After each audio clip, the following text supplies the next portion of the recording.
Hey everyone.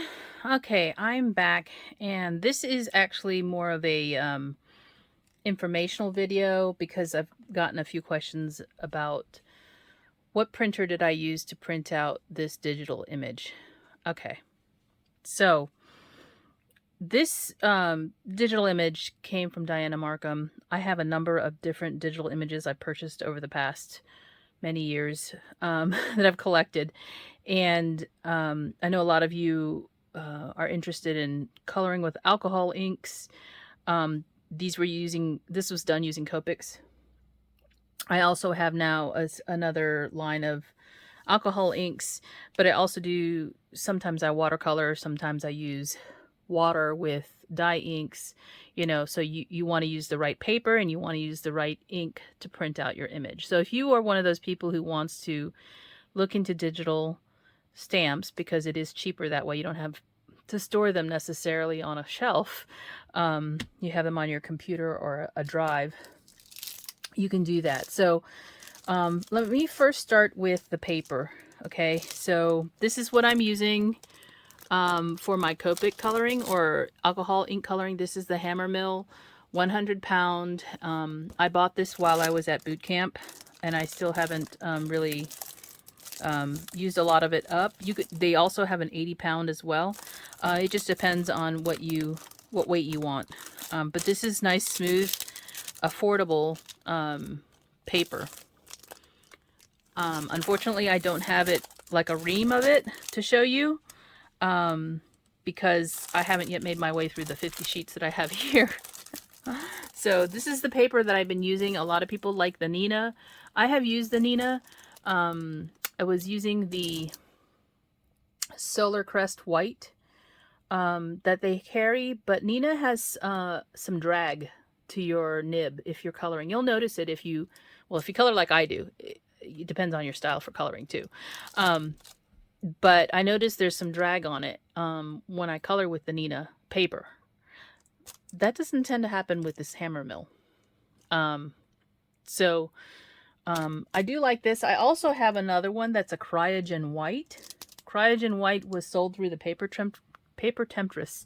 I don't know if she's still, her shop is still around, but I have some of that too. But the Cryogen White has sparkle to it. And it's not a bright white. It is kind of an off-white, but it has sparkle. It's also a nice one to color with too. I like that as well. So I did kind of give up trying to color with the Nina. Simply because I like this. This is very affordable. The Cryogen White is also kind of out there, so I don't know. It's probably easier to get this than that one. Just my opinion. I don't know. I haven't looked too much. And then the other paper that I wanted to point out, this isn't like my recommended paper for watercoloring, but this is just something I have because I picked up a lot of different types. I'm only going to point this out because of the weight of this paper. So this is 140-pound, 300 GSM paper, okay? And it's hot press watercolor paper. So it's 100% cotton, which is what I use for my watercoloring.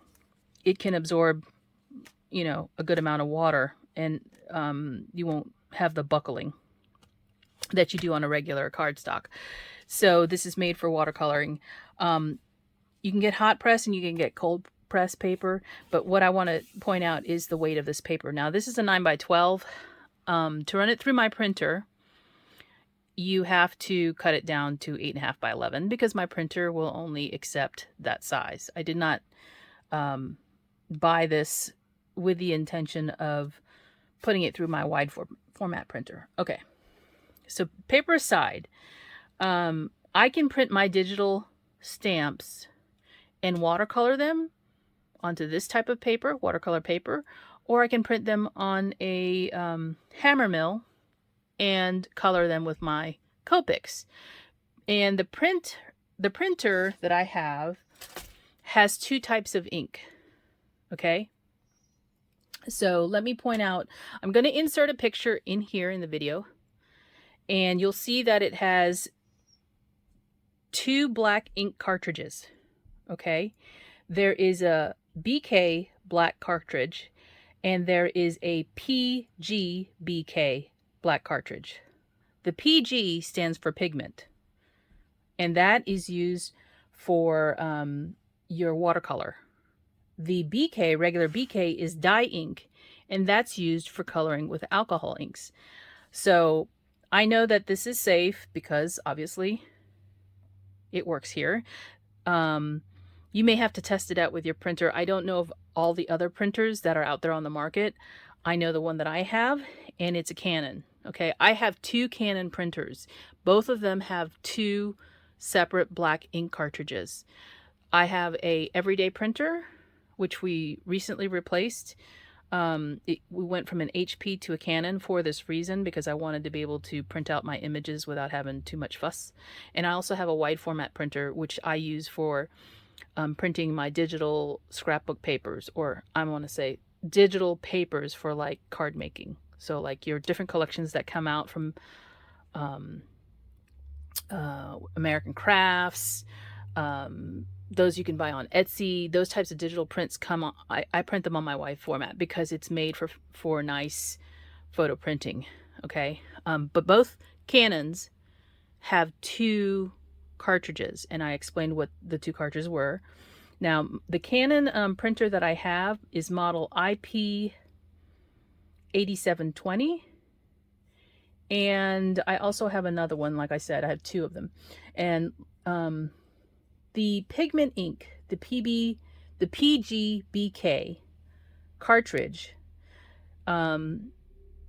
is for watercolor. And so if you want to watercolor something, you're going to put your, it has a back feed, you know, to put your paper through. So it can take the heavyweight paper. You put it into the back feed as an 8.5 by 11. And you set it so that it's printing a regular document, like from Word.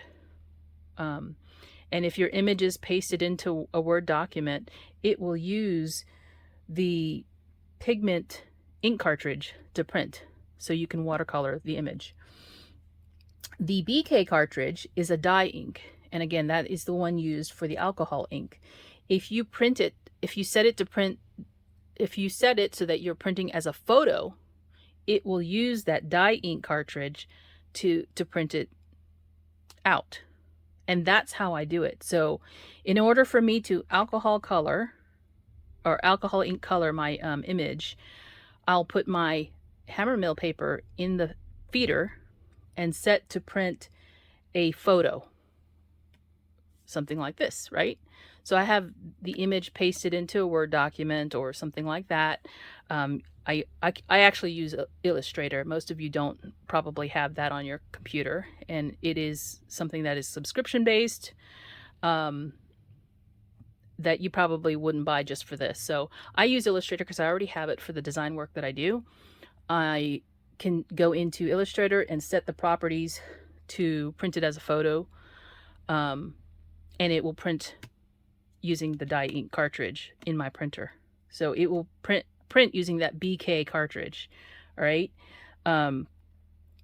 If I set it to print as a Word document or some type of document, it will use the other ink cartridge, the PG BK. And that's how I get it to do that. I'm not telling you to go out and buy a new printer, but if you're interested or don't have a printer already, and you're interested in being able to do a watercolor versus an alcohol ink, you can do that. Now, for those of you who are wondering, you can use a laser printer to print out images for alcohol ink. The problem with using a laser printer is this: your paper weight will probably cause problems with a clean image, because most, or I would say every single, I don't know, I haven't researched all the printers. Printers that are laser based have to have the paper feed into the printer, make a turn, and come back out. Okay, that is so that that paper feeds into the slot from the cartridge of paper and then come back out again. If you have a back feed, then you don't have that problem. But if it has to go in and come back out again, your paper is going to have to bend. And that's where I had problems with my laser printer using it for my images, because the weight of the paper causes problems with the toner, and the toner then gets all over the paper and you don't get a clear image to print it out to you. So you can use alcohol ink with laser printer, printed images. That works just fine because of the properties of the way the toner adheres to the paper. So if you already have a laser printer, that should work fine, no problems with alcohol ink. But the problem you will have probably is with the paper itself, being able to run through your printer and back out again, because it's got to curl back through. And the weight of most of us who color with alcohol inks use a heavier weight paper, like the 100-pound. We like the 100-pound. We tend to have good success with it. So I'm just letting you know that even with 80-pound, it may be a problem. I'm not sure. I tried it with mine. It didn't work very well with my laser printer. So I keep it around for my foiling projects, not for this type of situation. I will put a link to where I purchased my new Canon printer, which we use as an everyday printer.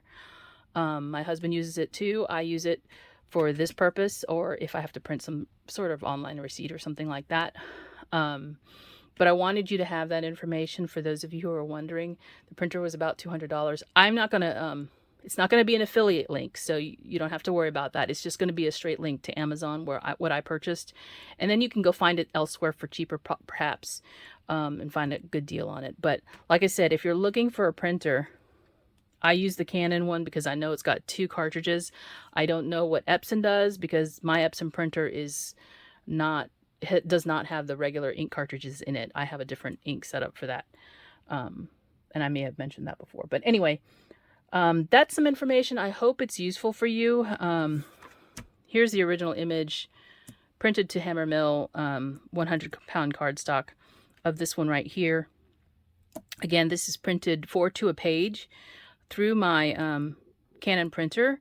And again, I put it on the setting for alcohol ink, which is the BK die cartridge. Okay, so it will print through that die cartridge. And then what you could do is, if you're not sure if your ink in your printer is safe, you can make sure you have an extra Copic, you have an extra brush tip readily available to you. You can do some coloring on it to see if it smudges. But you're going to be at peril there. You may mess up your marker tip if it does smudge, because that's the last thing you want to have happen while you're coloring, right? Do a little test on it on the edge of your image and color across it and see if it actually smudges the ink. If it does, then your printer is probably not compatible. Your printer ink is probably not compatible with Copic or any other alcohol markers. But hopefully that's helpful. I'm not an expert. I'm just telling you some information and research that I did to be able to do this. And I know some of you were asking that question. So that's it for now. Thanks for watching. Bye.